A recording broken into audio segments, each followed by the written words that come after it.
Kapag panahon mo ng mag-shine, walang makakapigil sa'yo. Talagang magsha-shine ka, okey.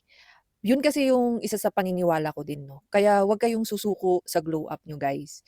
Bigyan ko kayo ng dalawang example na dalawang taong hinahangaan ko po sa pageant world, okey. Si Pia Wurtzbach 'di ba, nakailang sali siya sa Binibining Pilipinas bago siya nanalo to represent our country. And nung nanalo siya sa Binibining Pilipinas Universe, ay naipanalo niya ang ating bansa. Kasi she was prepared to represent our country to win. Okay. Gano'n din yung nakita ko kay Kirk Bondad. Okey. Hindi siya pinalad sa Mr. World, may mga ano siya 'di ba, may mga weaknesses kasi siya, eh, nung panahon na ano and nung time na yun, nung nakita ko yung mga clips niya sa Mr. World, yun may mga kailangan din siyang ayusin sa sarili niya, yung magalaw kasi siya.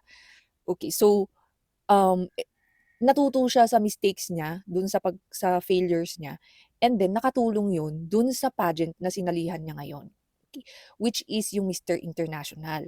So, lahat ng mga mistakes nila, yung experiences nila, may natutunan sila para maipanalo nila yung kanilang mga korona, okey.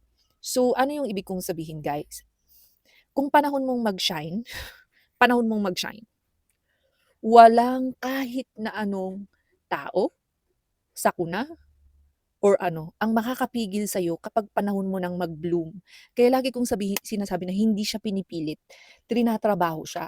As long as you are doing your part, ginagawa mo yung part mo, okey, then mangyayari at mangyayari siya.